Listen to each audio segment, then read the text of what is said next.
All right, and welcome to Conversations. Jason Plotkin, Program Director at Congregation Emmanuel. We're excited today. We have Fox 8 New Orleans Sports Director Juan Kincaid, a good friend of mine from back in my New Orleans days, who has lived through 9/11. He's been in the media for Katrina and now is dealing with the pandemic. Juan, welcome to our show. How are you doing today? Thank you very much. I'm doing well. It's raining like crazy out here. I don't know how it is where you are, but I'm doing well. How are you, Jason? Good to see you again. Doing good. Again, very appreciative for you coming on. Right now in Houston, we're recording this on Tuesday for Wednesday.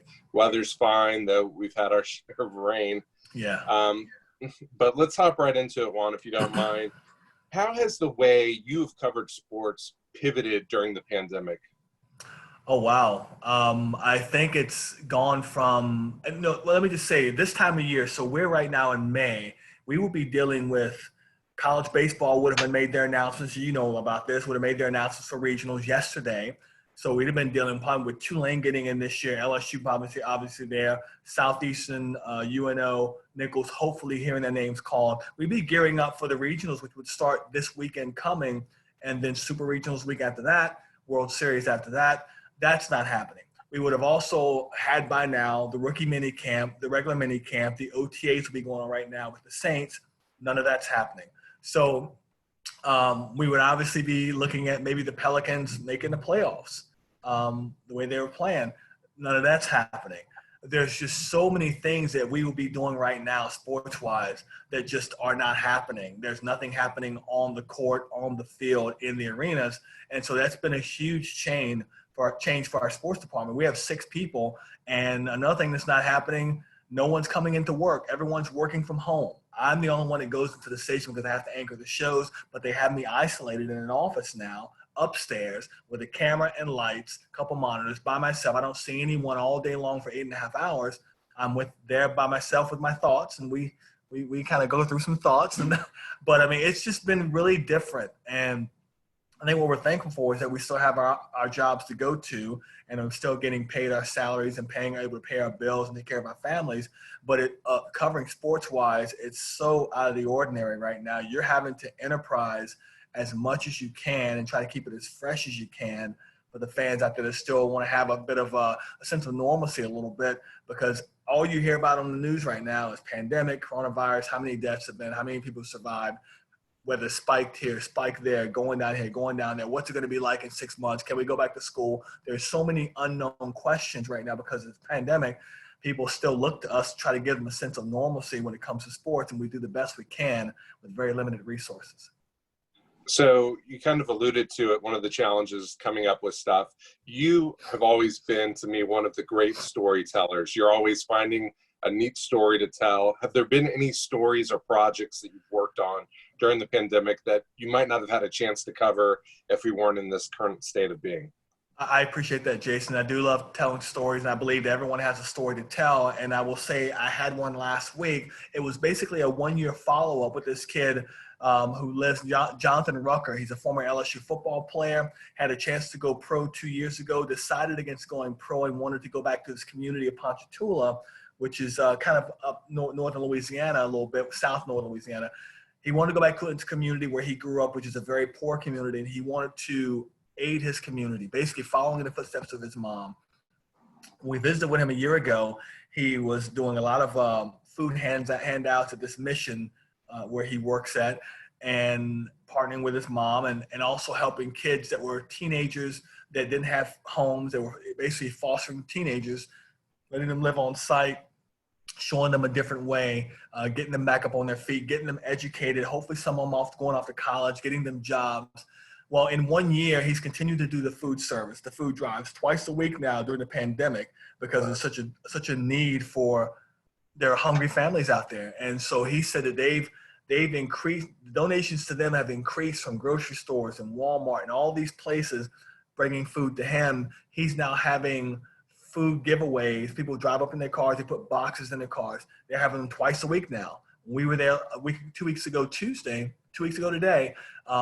They were having a food drive, just an impromptu one. They have them normally on Friday. So he's also opened a restaurant, and he's opened a local convenience store 1 block away from where his ministry is in his neighborhood, because he wanted to serve his neighborhood as best he could. He said he still doesn't have any regrets about not going pro, but now he's talking about running for mayor in Ponchatoula, running for city council. And so his story, we wanted to kind of do a 1-year follow-up with him to let people know how this kid is taking what he was doing a year ago and expanded it all in the in the belief of making my community better, helping them grow, helping them survive. And I want to be a direct part of that. That was his approach. And it's really come off very well. He's a great kid, has a little boy. He's doing what he wanted to do. And again, he's following in his mother's footsteps. She was the one that did this for 30 years, bringing in foster kids, helping them when they didn't have any other place to go. So I would say that's the most recent story I've done that has really kind of hit home a little bit. And you recognize the needs of people during this virus who just don't have much, and they depend on others to kind of help them get through. Wow, that was really beautiful, and that resonated with what I know of you as a storyteller, and really highlighting people doing good stuff. But let's talk about the challenges that you faced in doing that story, challenges your colleagues on the news side are facing in going out in the community, if they are going out in the community to interview subjects. What is changing? I know I did a story where I was interviewed and it was all on Zoom when it probably typically would have been in my household. What are you doing right now to capture these stories, and the news side, what are they doing to do the same? Well, a perfect example is what we're doing right here. If you lived here in New Orleans, Jason, if I was back in Houston, I'd be coming out to interview you face to face. But now we're having to do these by Zoom calls. Now, having said that, the interview with Jonathan Rucker, there are some stories you can do every story Zoom call, but you need to get out there and get video of what's going on and get a feel for the community and what's going on and how appreciative they are. You can't get that over a Zoom call without them telling you we appreciate this. So what we're having to do in the field now, we're practicing social distancing. We're miking them up or letting them mic themselves up. We're standing at a distance of at least 6 feet. We're wearing masks while we're doing the interview. We're wearing masks while we're walking with these people. Any person we go around, we're wearing a mask. And so that's basically how we're having to do it. One thing our station as a whole has had to do during this whole pandemic, and I've been doing it now for the last 2 months, is that none of the reporters are working in the station anymore. They're all working in their news vehicles. They have their own car. They're driving their own car to stories or the news vehicle to stories, and they're meeting a photographer there. There's never any interaction with anybody in the newsroom now. They basically get their stories on their phone or through an email from work, and then they meet that photographer someplace, and then they sit in their cars. It's funny, I was talking to Catherine Mazzone, our weekend anchor, who is mostly doing reporting right now because of this pandemic.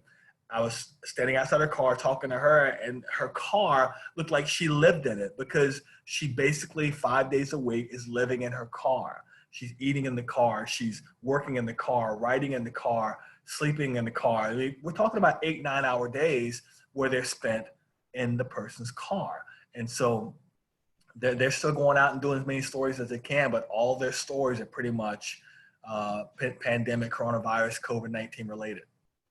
And that's got to be tough. Just like in Houston, the weather in New Orleans is a little toasty, as we know. So yeah. I hope those air conditionings are working. Oh my God, could you imagine? Oh my God. No, not at all. Continuing with some of your experience. So the NBA is announced over the weekend that they're probably going to open up at Walt Disney World. NHL is going to announce something in the next day. MLS is doing the same. You experienced what it was like during Katrina, having the Saints and Hornets not be in your city.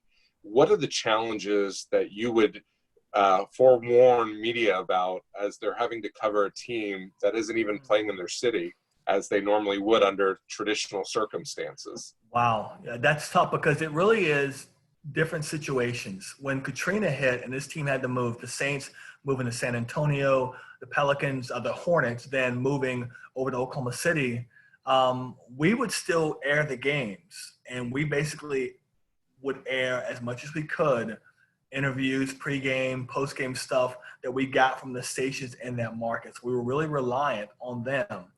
This whole thing in Orlando, let's say the NBA, for example, the NBA in Orlando is going to be interesting because how are they going to do that? You know, after Katrina, the Saints put in a rule that there was going to be one pool camera, which means one camera covers the game, one camera gets the post-game interviews, and then it sends it out to all the stations. That was CST, Cox Sports Television back then. How will the NBA handle that? Because you're going to have 30 NBA teams all staying in Orlando. What kind of access are they going to give these players? They're going to have 30 different interview areas in the Orlando complex. We know it's a massive place. How are they going to handle that? And so I don't really know until we know the parameters of how the NBA is going to do this in one location. There's no way I can even give advice to another station on saying, hey, this is how you need to cover it, because it really is two totally different situations. I don't know how I would tell them to do it, but I would think that the NBA would, because again, they want to get their product out on the air, and they definitely want to appease the local markets as well. They're going to have to figure out something in terms of whether it be one pool camera for every team, and then everyone hooks up to a server and pulls sound down. You can do it that way. Are you going to allow some media people to come cover this team on a regular basis? And if so, are you going to have media facilities on the site? In other words, maybe you can have one print guy and one television person that comes, and they have 2 rooms for them somewhere in a dormitory setup. I don't know how they're going to do it, but they got to figure something out. But I would imagine that's the least of their concerns right now. They're just trying to get the game back on the court once again, and then figure out all the other logistics after that. It really is going to be fascinating, and I think the players are giving feedback. I mean, I know in MLS's case, they were really upset that some of their internal memos got leaked to the media. It's just going to be a real challenge for all these leaks. But let's continue on. Let's kind of bridge away from the pandemic to some degree. You and I were talking before we came on live. You're a North Carolina guy. Last Dance, the Michael Jordan Chicago Bulls documentary on ESPN really was the first time that we got to gravitate towards something sports related. What did you think watching that? What did you hear from other people that you enjoy getting feedback from about that series? Well, I think what I already knew, and I think people that really follow Jordan over the last 30 years, you realize he was a real hard person to play with, a difficult person to play with. His level of excellence was more than anybody that we knew at that time. And perhaps since then, only a few guys can match it, like a LeBron. I think what surprised me were some of the stories surrounding the team that didn't involve Jordan, like Scottie Pippen in this situation with Jerry Krause, really how deep and venomous that really was. And I didn't understand quite the hatred between Jordan, Pippen, and Krause. Those 2 guys just did not like him. In fact, he was kind of the whipping boy for that team, that being Krause. So I think that's one thing that really surprised me. The Dennis Rodman stuff didn't surprise me. Him going to Vegas, okay, I didn't know anything about that, but that doesn't surprise me. I used to work in Oklahoma in a market where Dennis Rodman went to college. So I knew about him a long time ago, and I've heard so many antics about him in this small little town of Durant, Oklahoma, which is population maybe 3,000 people. I mean, he went to college in that area, and I heard stories. This is back in the mid-'90s. I heard stories about him then. So nothing surprised me with him. Nothing surprised me with how hard Jordan was on his teammates. I think everyone understands he had to be that way to get their mentality. That when he came in, 84, he came in from a team that just won a national championship. He was player of the year. So he was used to winning and not accepting anything less. And he walked into a Chicago franchise that was one of the laughing stocks of the league. He recognized early on, this is how I've got to play. And anybody that doesn't want to get on board with me playing this way and me being this way, there's the door. You can exit. And I think and when they got Scottie Pippen in there, his kind of Robin to the Batman, both of them had the same mentality. Look, we want to win basketball games. We want to win championships. And so you had to start building, getting the right pieces in there, and then discarding some guys that just didn't get it.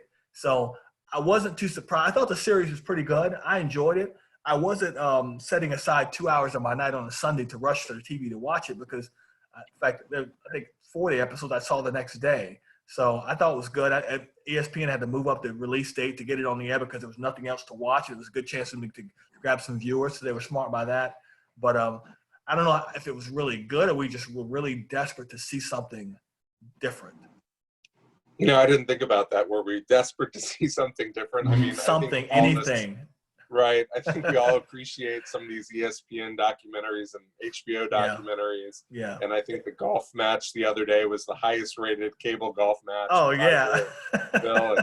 And, you know, so I think we're all desperate to watch things. Yeah, I think you're right. You know, and continuing on with the NBA, I mean, you're in a market, the Pelicans, traditional years, they're a number 10 seed if the playoffs started today. The NBA's talking about possibly going right to a playoff. It might be an expanded playoff with the play-in.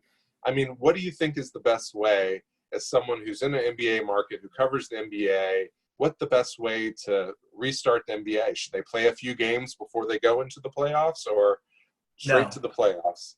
No, here's my concern.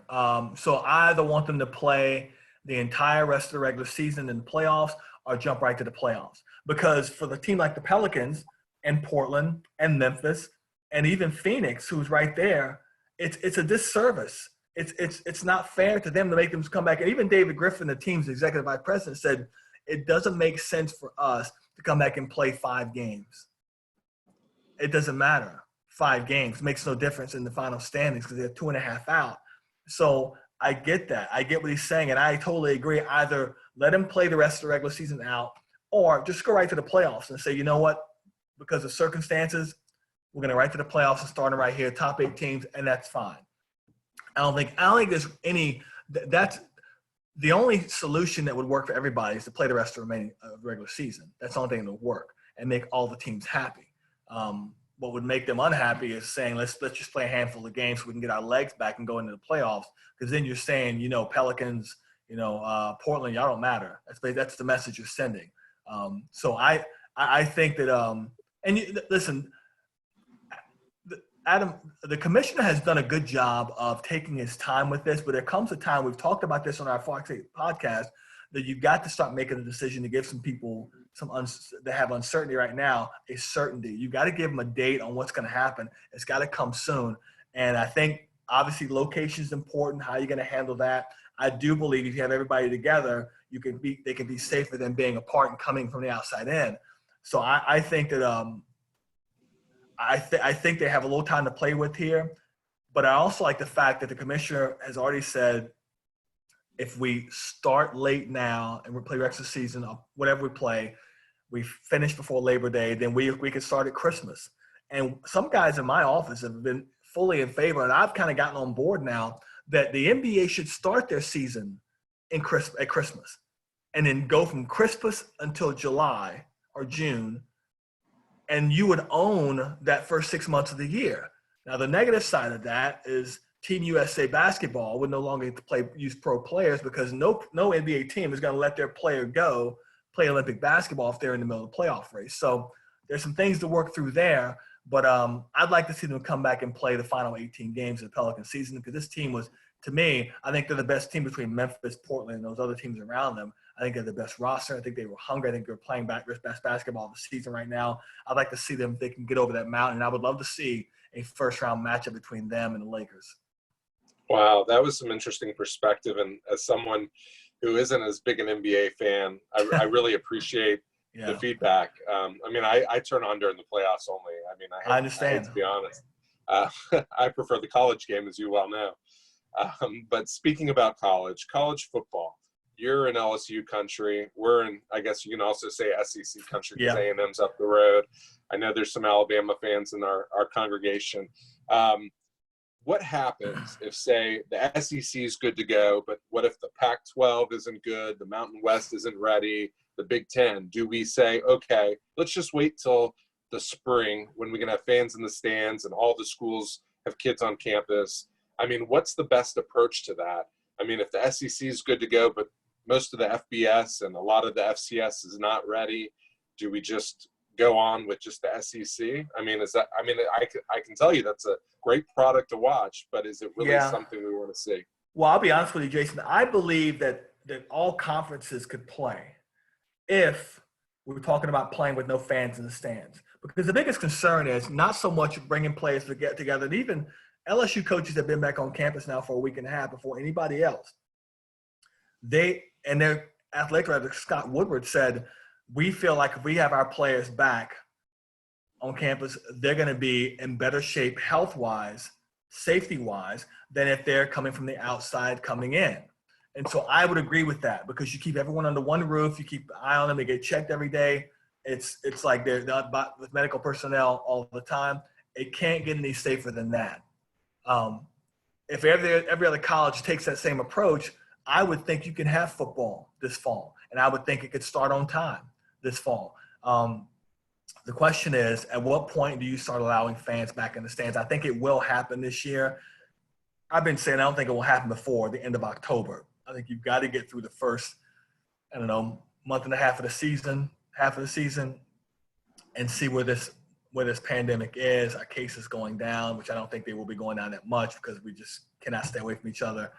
But I do think that football will be played this fall. I think it will be done without fans in the stands. I think that every conference will be on board. And when they're all meeting with the NCAA commissioner, I just think that they'll all be on board saying, look, we can bring everybody back to campus as far as athletes, football players, the fall sports teams, and we will supervise. And I think that's the approach you have to take. It cannot be, let's bring back the SEC and the ACC. Okay, Pac-12, you can come back in October. Okay, Big 12, you can come back in October. It can't happen that way because then you start affecting the big BCS championship. I mean, how do you decide if Pac-12 teams only get to play 8 games and it's all conference games, whereas the SEC gets to play 12 games? How are you going to do that? And you can't cancel the BCS championship game and say, well, let's do it again next year because there's a contract there. So a lot of things to sort out, but that's one reason why I believe, at the end of the day, Jason, money rules the world. And the money they make in these contracts for college football, SEC, Big 12, Pac-10, Pac-12, whatever, that money supports and feeds these programs. They're already going to be missing out on the money they would make from having kids in the stands. I don't think they want to go with a double whammy and not make the money from the television contracts. They need to make some kind of money because it supports the scholarships. So I think there's a lot of decisions to be made about that, but I do think that football as a whole, whatever conference, they're all going to be on the same page going forward and teams back on campus, even though you're looking at different states like California, Texas, Florida have different rates of coronavirus situations. Georgia, I think college athletics-wise, they're almost a city in themselves, kind of governing themselves. I think it will work out with them. And right before we came on, actually, several conferences released a statement saying they're going to postpone when they're announcing their TV schedules because I think they're all kind of waiting to see what happens and how the dominoes fall. So, like you said, it's big money. And one last question before we dig into food. Speaking about the money and the impact on other programs, we've seen other schools cut their programs. I think between the colleges that have closed across the nation, we're already over 100 sports teams have been cut. One of the realities is we have U of H and Rice here in Houston who go all the way across campus, all the way across the country for conference games. You got Tulane who does exactly the same. Are we going to see some of these conferences? Are we going to see these shoes finally fall to regionalized conferences that are not like the Big Ten and the Pac-12? I think it's interesting because I was briefly skimming across something yesterday that was talking about, is it time for a team like Tulane to hop out of the conference they're in and join basically be like a Notre Dame, an independent, where you join up with teams like UL Lafayette and Louisiana Monroe and all these teams, and you're all playing more regional, more in-state games. I don't know, because every university is being affected differently by this pandemic we're in right now. I was talking to the Southeastern Athletic Director last week, J.R. Teagues, 2 weeks ago, and we were talking about how this is affecting them directly. He says that football is going to be fine. He says what they have to make sure they're able to keep is, and you know this, Jason, small schools, they have these guaranteed games that they play. He says in football they have 2 of them. He says as long as they're able to keep their guaranteed games, and the other sports that they have on campus, the non-revenue sports, will continue to get funded and continue to be able to play. If they lose those guaranteed games this year and next year, they have a $900,000 game at Nebraska. I think it was. They have a $300,000 game, I believe he said, at UL Lafayette. $1.2 million is a lot of money for a Southeastern. Nichols said the same thing. If they can keep their guaranteed games in football, even if they don't have fans in the stands, they can survive this.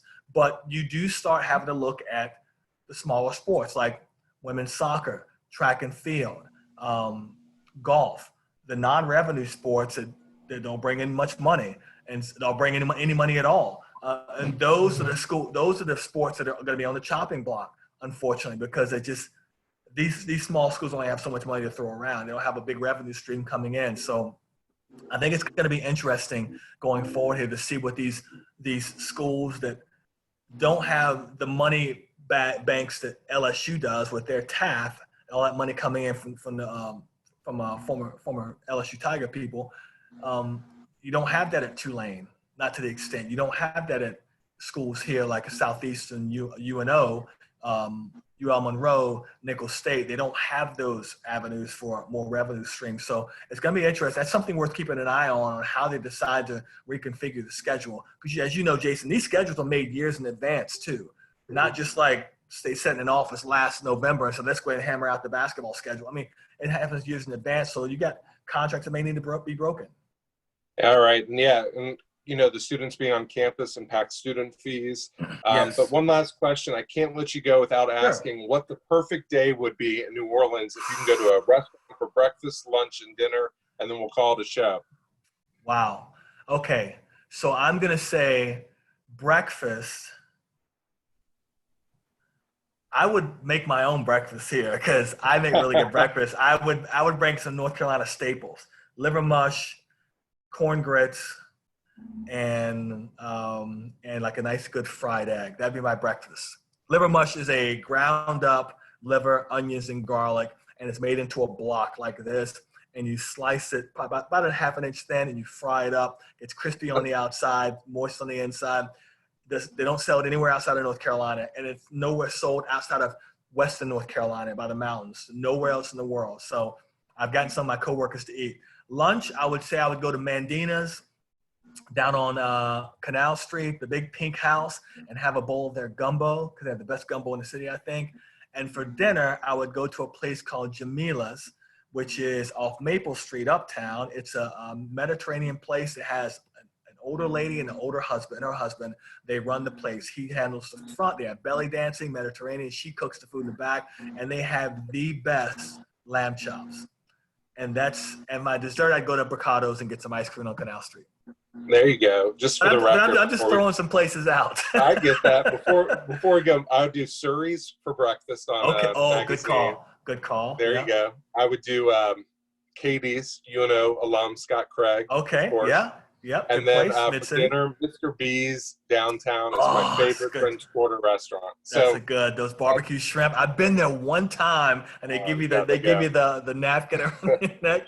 So there you good. go. But Jason, we could pick 4 places here. There's like 4,000 places in the city. Right. We haven't even talked about going to get a po' boy from Parkway or I don't know, and go get Drago's charbroiled oysters. I mean. Oh man, Drago's. What can we do with all this food in New Orleans? I'm telling you. But Juan, again, thank you. We ended on a very high note. For those who watch every Wednesday, 12 p.m., we interview someone from the. Jason, it's my pleasure. Next time we can talk about food for half an hour if you want to. I have no problem with that. There we go. Thanks.